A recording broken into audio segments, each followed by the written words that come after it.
you could make the case that what's the name of your team? The Los Angeles Angels of Anaheim, whatever that Yes, Los crazy Angeles name Angels of is. Anaheim. Yes. Y'all get a 0.5% of this World Series. You guys haven't smelt the postseason in what, 2 decades, and so Yeah, just about. a Because half a percentage point will be given to you guys in your organization for our last essentially World letting him Series walk. was 2002. Yeah, I don't understand how we let him walk. I mean, our money's tied up in horrible, horrible contracts. Yeah, So Angels will not be good until those contracts are off the books and we change probably ownership, management, all that kind of stuff. But yeah. That you guys got to sell the team, man. Homeboy's so got to let's just sell. ignore. I mean, honestly, if we move them back to, well, they're already still in Anaheim, but take them out of LA, take them out of that market. Dodgers already have a chokehold. They're not going to get any money out of it. They need to go somewhere else. That's my 2 cents. Yeah. It's my 2 cents. But how are you feeling watching your Dodgers? Oof. A little questionable on your Dodgers because you don't talk about them very often, But that is unless it's the such off season. falsehood. Such falsehood. I won't How even do you address that. feel? Your Dodgers going 3-0. I feel great, man. They look incredible. It's been a heck of a run.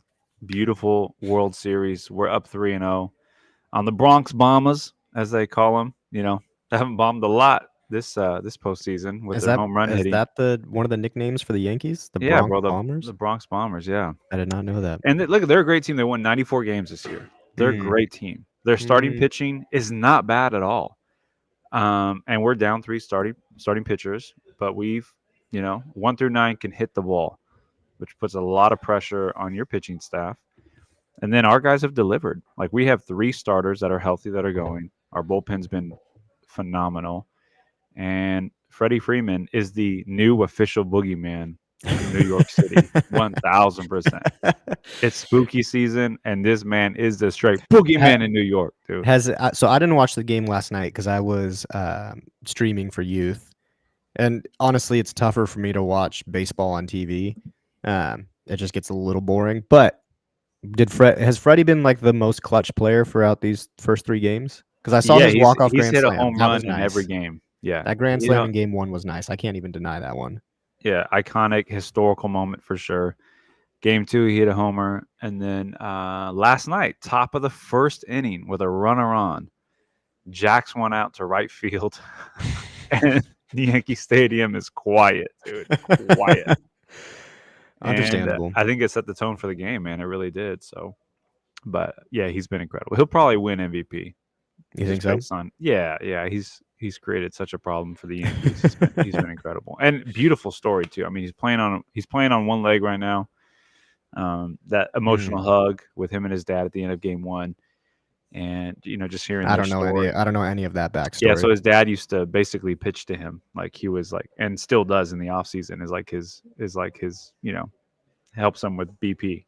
And so it's just really cool to see that moment. So, and then realizing he lost his mom, I think due to skin cancer, and so that's why he wears long sleeves at all of his games. Like, there's just a lot of things behind the story.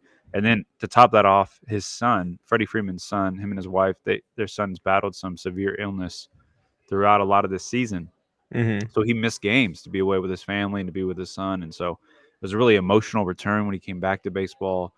Thankfully, his son is doing better. But so, like, it's just been, you just feel like, man, this guy deserves what's happening right now. Like, he's playing at an unbelievable level. So, and he's a humble dude, like, of course, a lot can be said about the New York Yankees and the LA Dodgers when it comes to like their franchises, their fans, how much they buying both the World won, Series, like all that that stuff. stuff. Yeah.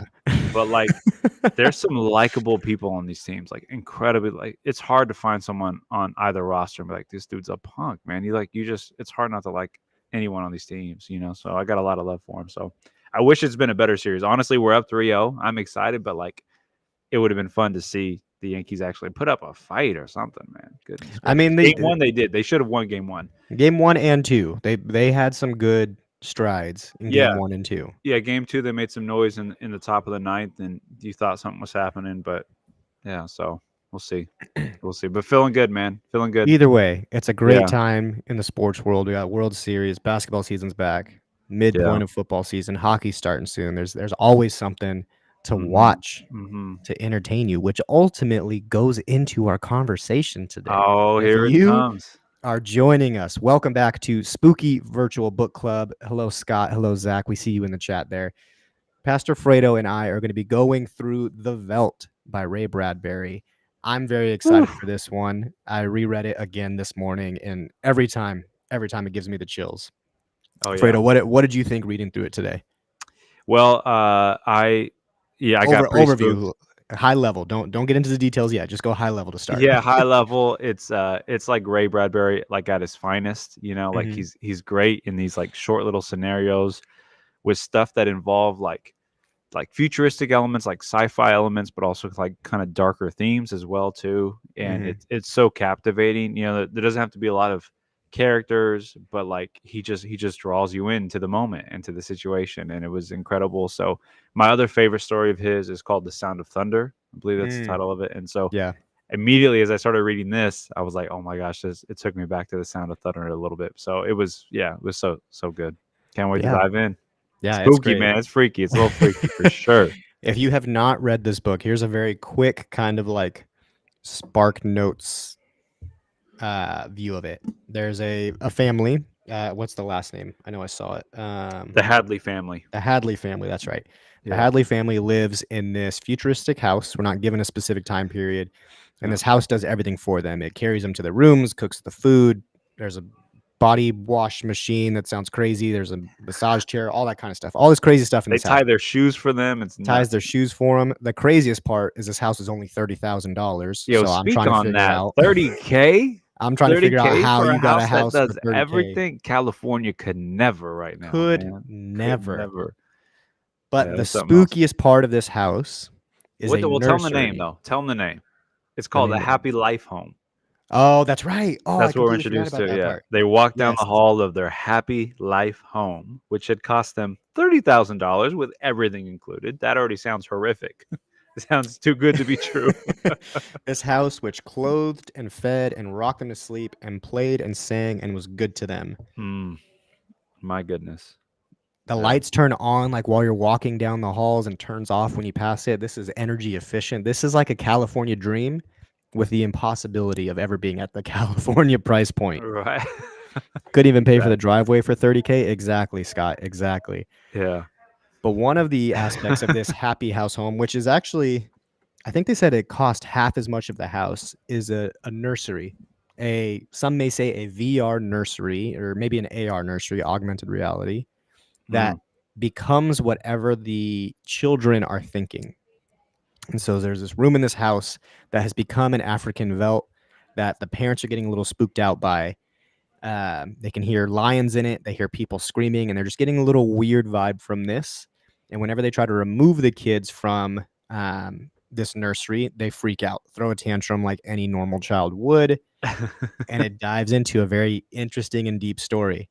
If you guys have any thoughts, please feel free to drop those in the chat. Any questions, like add those in. But that is the quick synopsis. We meet a psychologist that says like, yep, these kids are going through something that you need to address. It might be a good idea to step out of the house for a while. And lo and behold, something happens to the parents. Yeah. What caught me with, would you like a cup of tea? Oh gosh, yeah.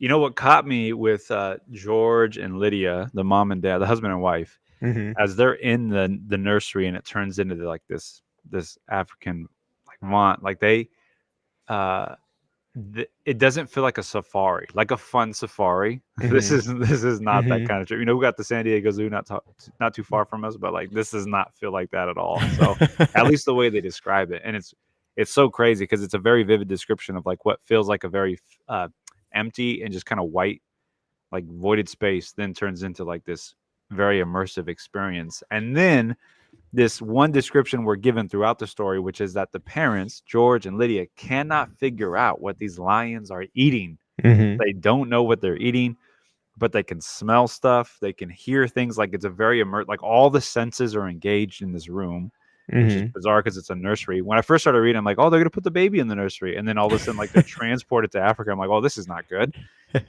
But they're trying to figure out what is being eaten in this room. And then we come to find out, unfortunately, what it is. So, but yeah, just the description of it caught me off guard right away, So it's interesting that when they walk in, the room doesn't stay the specific way. When they walk in, The room was silent and empty. The walls were white and two-dimensional. Mm-hmm. Now, as George and Lydia Hadley stood at the center of the room, the walls were made quiet and seemed to fall away into the distance. Soon, African Veldt appeared in 3 dimensions on all sides in color.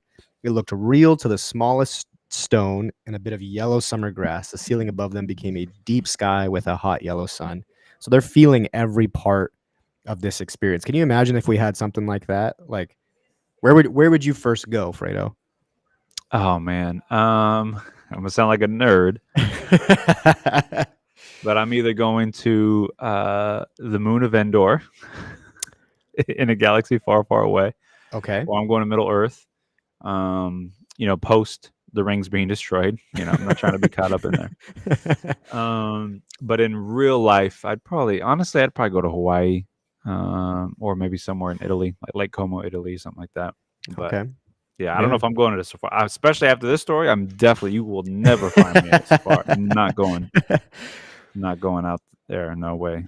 Yeah, No way. it's interesting because the room becomes whatever, I forget where the exact quote is, but the room becomes whatever your mind has come up with, Right. right? The lines are again, George Hadley was filled with respect for the brilliant mind that had come up with the idea for this room. Where was it at? Anyway, there's a point where it's like it's becoming what you imagine. Mm-hmm.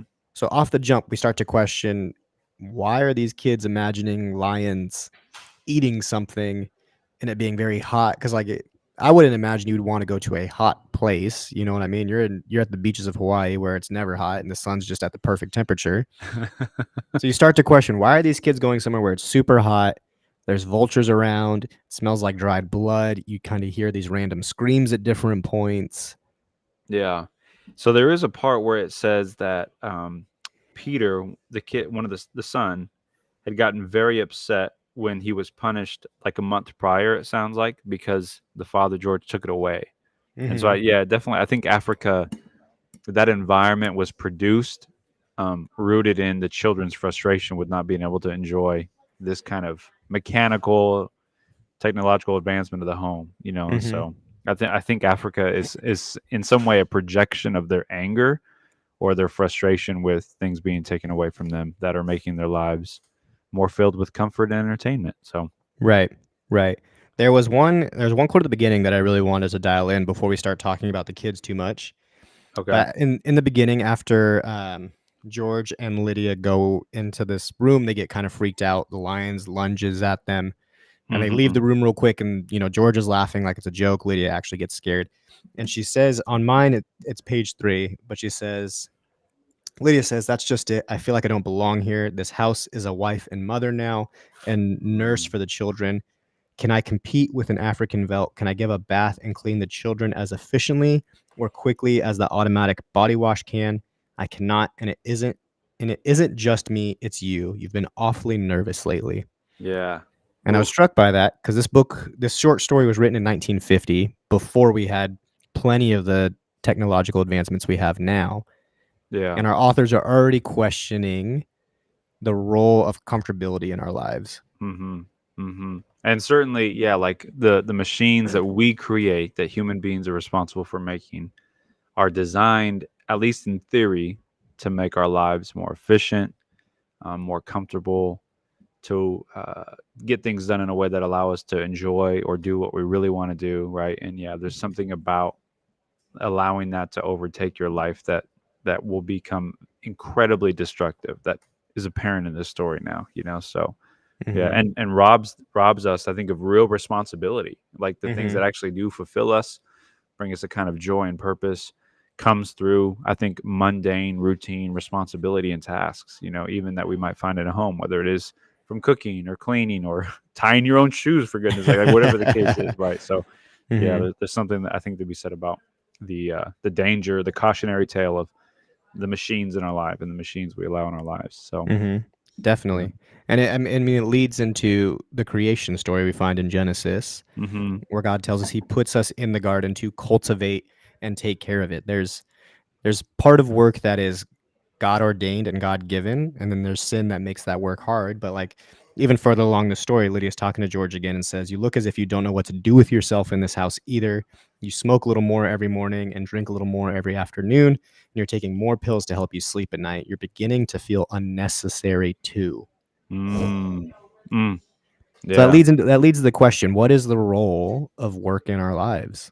Yeah, I think I would say in part it's a critical part of how we function and live as human beings, right? So Hmm. work isn't necessarily just like a consequence of what we would call the fall or like the sin of the human race. In other words, like it came as, you know, the bad consequence of not listening to God and obeying God, but it was deeply part of like God's original design before the sin entered the world. And so, yeah, if you eliminate a sense of responsibility and Hmm. work, good work, even when it comes at a cost, even when it's laborsome, even when it doesn't go right the first time, it's still deeply important to who we are as humans, how we flourish, like how we find a sense of purpose and joy throughout our day. You know, like oftentimes it's a good thing to feel tired after a long day. Like there's a kind of Hmm. accomplishment that comes with that, you know, and so clearly they're experiencing like the dehumanization of their own soul in this Hmm. whole experience, you know, and so which is probably Yeah. why he's given over to these vices, which is probably also why the kids' imagination, both Wendy and Peter, like it's getting so dark that like Mm. these lions in this African savanna, like they're getting a little intense, man. They're getting a little Yeah. intense. So Getting a little bit more realistic, a little bit more scary. yeah. Scott asks a really good question. He asked, "In what ways do you think technology has changed your family dynamics? Have you noticed any positive or negative effects of technology on your relationships with family members?" Man. I mean, yeah, it's certainly changed. In what particular ways? I think it's changed like our downtime with each other. It's Hmm. changed the way that we're able to just like be together with nothing to like look at or be entertained by. You know, it's affected our ability just to rest well together, to listen well to each other for sure. I'm speaking from a very like personal place. You know, some of the negative Hmm. effects on my relationships has been I generally find myself more irritated when I'm asked to do something or asked to give my attention to something that pulls me away from what I just want to be distracted with, or what Mm. I feel like will help me unwind from the day. You know, and so like Yeah. I need some significant rewiring to happen at like a soul level and like at a neurological level where I can become more human with my closest relationships, you know. And so, yeah, Hmm. it's definitely had impacts in that particular way. So, Yeah. how about for I you? mean, I see both sides of it too. I'm notoriously bad at using my phone just to distract me from being in the moment. So one thing I try to do, I don't do it perfectly every time, but if Viv and I are eating dinner, I try to put my phone in a different room because I'm just bad at picking it up and looking at it again.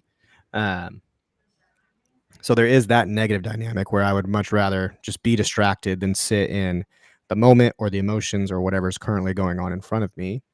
But then there's also the beauty of technology where my in-laws who live 4 hours away can see their grandson at any moment through these same Right. screens. Yeah. Yeah. So I try to find it's tough. You try to find the balance of like how do we use these things in a positive way, but also give ourselves space to be human and not rely entirely on this technology and these things. But and then at the same time, I'm like, I love my air fryer. This has completely changed how we cook around the house because I get my food that much quicker. Preach. I don't like doing Preach. dishes. This air Hmm. fryer removes some of that. So where do we find the balance in those two things? Yeah, my sweet potatoes have they've been hitting. They've been hitting when I was in the air fryer. So yeah. And it leads into Zach's question now of like, do you think comfort has actually become something that is unhelpful to us now? Have we taken that to the extreme? Um, I mean, yeah. So speaking from like more of a personal standpoint, and then I'll zoom out and think about general life or like general public life.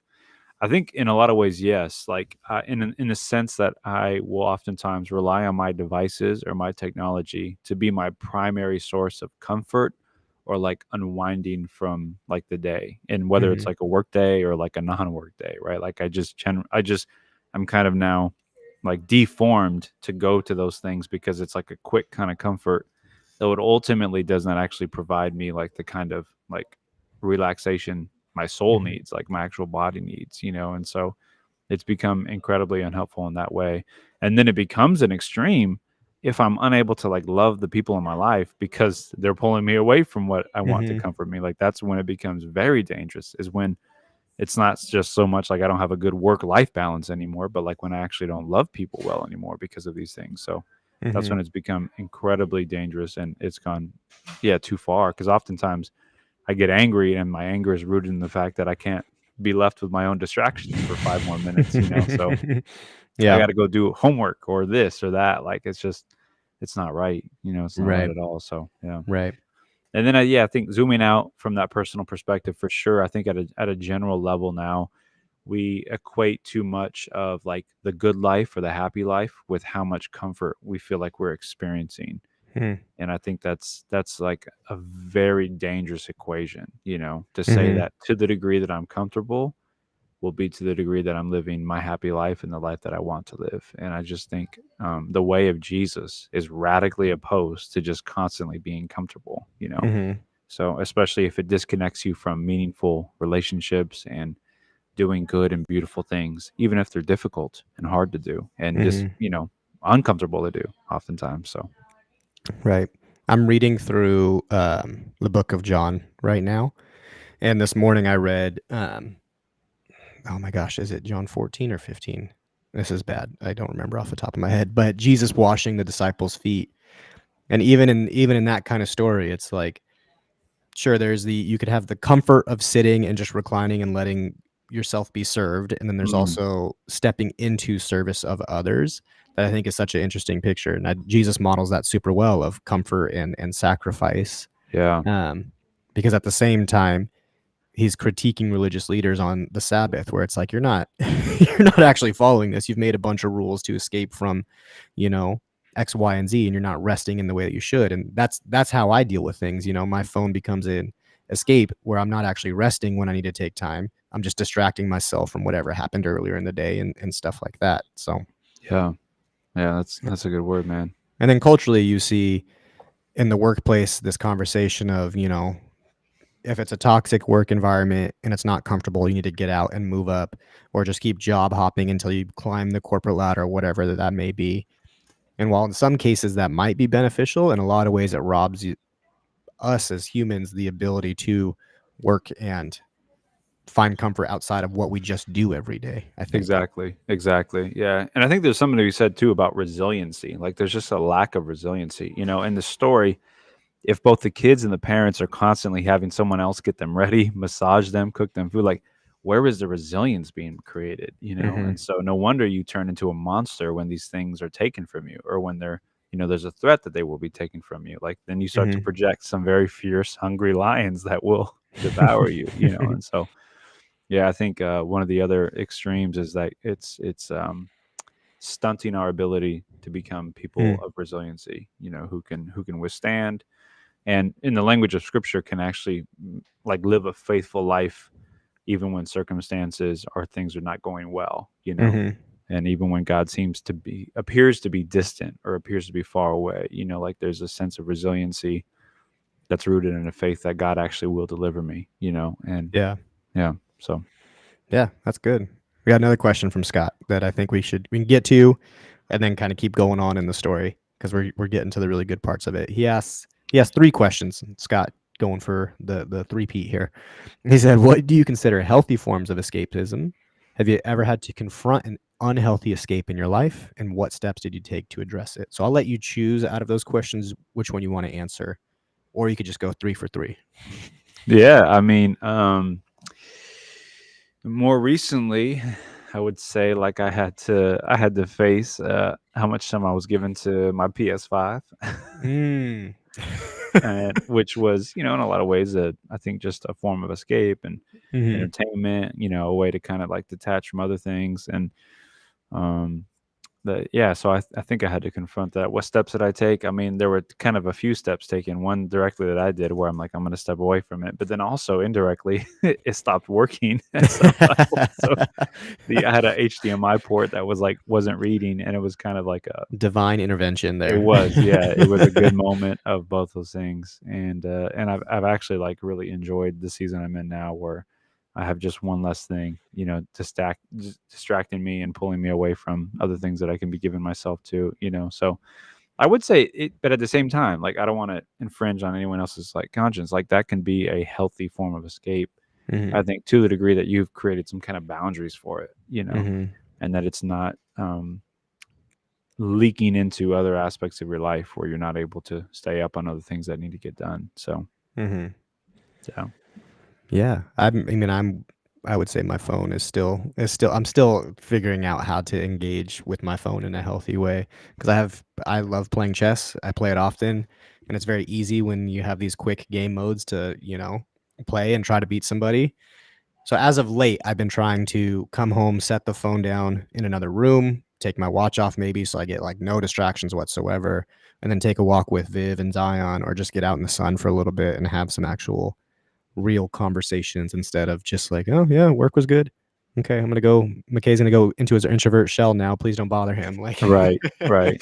that's what I'm prone to, especially working at a place like Sandals. It's usually a lot of extroversion. So by the time I get home, I'm ready to sit in a cave for the next 8 hours until I have to go do it again. So, Yeah. Yeah. And so, I mean, I do think, regardless of where you might be at in life, maybe a helpful first question to ask would be, do I have any current boundaries where like I'm away from technology consistently? So I hmm don't mean like, every day you're away from it for this time. Maybe that could be helpful, but like, do you have any kind of consistent practices that pull you away from the technology that you would say tends to rule your life a little bit? Like, hmm what are those practices and how can you continue to build on them? Whether it's like from this time to this time in the evenings, I'm off my phone, right? That's like something I try to hmm maintain, especially when it's evening time with the family. Like from this time to this time, I'm trying to disconnect from it and so I can be present to other things, or on this particular day of the week, I'm not in these things because I want to be able to just focus on other things and have a life. hmm So And it's also, I think it's worth noting. It's worth noting that it's easy to blame just technology. Like it's very easy for me to just say like, oh yeah, my mhm, phone is my problem. But at mhm, the same time, reading books can be a form of escape. Like going out for a hike can be a form of an escape if it's like removing you from uncomfortable situations. Sometimes that's needed, but if this escapism aspect is, if you're not stepping back into the uncomfortability of what you're trying to escape from to heal and grow from it, anything can become that kind of problem. So right, right, yeah, maybe it's just embracing what we need to address as humans to build healthy, flourishing relationships versus the comfort of whatever you enjoy. yeah. You actually just used a word that I think is really important, where you said numb, and sometimes we confuse numbness for healing, and Hmm. they're two different things, in the sense that escapes, whatever they might be, are very good at making you feel numb in the sense that Mm-hmm. like, oh, I must be getting better, where it's like, no, you're just like so detached that you actually aren't making progress. You actually aren't growing through this. You actually aren't healing. It's Mm-hmm. just it's just providing, it's like taking a Motrin or something. Like it's just essentially like numbing, what's going on, what's ailing you, versus actually giving yourself to a way of life or a kind of practice that is leading to like an actual healed experience. So I Mm-hmm. think that's good. So maybe that's also a helpful question: is this kind of escapism, whatever it is it numbing me, or am I actually like being healed through this? Mm-hmm. So And it's an important question to ask, especially as we head into the holiday season. It's yeah. usually a time of reflection, kind of reflecting on the year, where we've grown, what has happened. There's some huge American event happening pretty soon. Like we all need some time to address the things that are taking place in our lives in healthier Mhm. ways, because I believe that Jesus offers us true healing in that. So, Absolutely. all right, let's keep moving through the story a little bit because I just saw the time. So we have this psychologist show up to the house. Yep. Let's jump into that conversation. You and I talked about that a little bit beforehand. Go ahead and share some of your thoughts around that conversation. Yeah, so George and Lydia are concerned as to what's going on in this room and how their kids are like so reliant on the the Veldt, like that they can't, they throw a fit, they start jumping on the furniture when it's threatened to be taken away from them. So the psychologist comes in and evaluates the situation, like, oh yeah, you got a significant problem here. Like you need to get them off these things, because the Mhm. turns out what the scene is in Africa and what these lions are, they certainly are projections of their imaginations. And so the parents are continually like trying to figure out what are they eating and why do they keep hearing these screams? Like it's a bit like horrifying, like to think Mhm. about what's going on in this nursery when they're not in it. And so yeah, so the psychologist is obviously pointing out something pretty important, and he has a line in here that I think is really good when he's trying to help diagnose the situation and what happens when you threaten to take away these machines and this technology that we've become too reliant on. And at one point, he says everything where before they had a Santa Claus, referring to the dad who just gave them everything, they now have a Scrooge in the sense that the dad wants to take away the technology. He Mhm. said, children prefer Santa. You've let this room and this house replace you and your wife and your children's feelings. This room is their mother and father, far more important in their lives than their real parents. And now you come along and want to shut it off. No wonder there's hatred here. You can feel it coming out of the sky. Feel that sun. Oh, yeah, he refers to the heat of the sun in the room. Mhm. He says, George, you'll have to change your life. Like too many others, you've built it around creature comforts. And I thought, oh my gosh, that's a particular line. So yeah, the psychologist comes in, diagnoses the problem. They're too attached. You guys have allowed this home, the happy life home, to put you in a state of comfort, and it's actually leading to like this deformation as a human being now. So Yeah. And I loved even a little before that when George and the psychologist are first going into the room. There's this little exchange. David McLean, the psychologist, laughed. He says, laughed dryly. Hardly. He turned it around to study the four walls. How long has this been going on? George says, a little over a month. Certainly doesn't mm, feel good. David replies, I want facts, not feelings, from George. yeah, And then David says, my dear George, a psychologist never saw a fact in his life. He only hears about feelings, things that aren't always clearly expressed. This doesn't feel good, I tell you. Trust me. I have a nose for something bad. This is very bad. My advice for you is to have the whole damn room torn down and your children brought to me every day during the next year for treatment. yeah. And then he goes, "Is it that bad?" He's like, "I'm afraid so." Well, and I Yeah, liked it because so often when it comes down to comfort, we want just the quick solution, the fact of like this is what needs to be addressed, and yeah, comfort sometimes removes us from the emotional awareness that we have of what needs to be addressed. There are some things that are fact, but there are a lot of things that are feelings, and these kids are now feeling the repercussion of um, yeah, he even says later in the section you quoted of the house has replaced you and your wife and your children's feelings. So the children hmm, factually have parents, but they feel and are connected emotionally to this house. So I thought it was just an interesting way to look at how this technology can replace people in that same way. You know, there was a story hmm, I read, a terrible story, but a story that I read of a teenager in, I believe, Florida, who ended up taking his life because of some mental health struggles. And one of his only forms of communication was with a chat AI bot. Now, of course, there's some things where I'm like, hey, parents, you need to be checking in on your kids, be aware of what they're doing. But we're already starting to see some of the repercussions of access to this kind of technology and what it does to our children's feelings. yeah. Oh, absolutely. Because he makes the point that like, look, these rooms were designed so that we can study the patterns left on the walls by the child's mind. We could study them whenever we want to help the child. In this case, however, the room has become a means of creating destructive thoughts instead of helping them make them go away, right? So, like Mm, its original design, which again speaks to the fact that oftentimes we have beautiful intentions originally when it comes to our technology, but when it hmm. gets out of hand, like the consequences, the negative ones, always seem to outpace our good intentions, you know. Yeah. And clearly that's happening here with what their imagination is leading them to see, you know. So Hmm. yeah, and it's unfortunate that it definitely is reflected in real life when it comes to people, you know. So Yeah. I think Zach even touches on that too in his question. Do you think there are any downsides for kids in having a very active imagination? Man, I don't know. I would imagine an active imagination is a healthy, beautiful thing.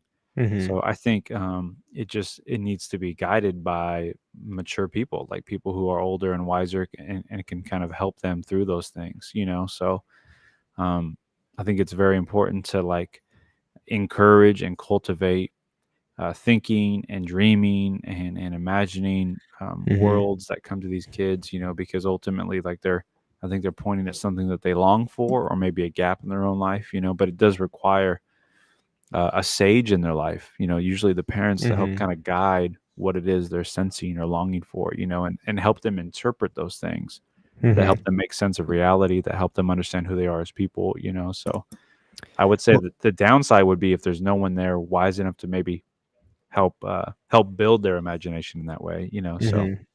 Well, yeah, even earlier in the story, George and Lydia have this conversation of the room used to be, Alice in Wonderland. There was Aladdin and the genie at that's one right. point. That's right. There's all Yeah. these beautiful mountains, and so they acknowledge the fact that this was a beautiful place for the kids. Hmm. Um, but then, as emotions get more charged, as the kids have to face some punishment for their actions, how Yeah. quickly those thoughts can change and go that way. Because it's also, I mean, it's a reminder, hey, like, hey, we're all sinners, like, we're all gonna have negative thoughts at some point in time. I don't believe Hmm. you get out of life without them.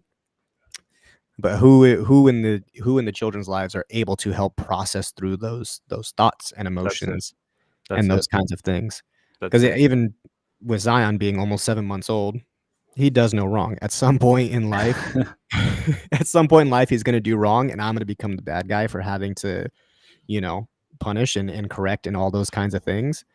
And it kind of feeds back into that same conversation of it takes a village to raise these kids. And so active imaginations, I think, are beautiful. We serve a creator God who created the entire world just by speaking it into existence. That's creation.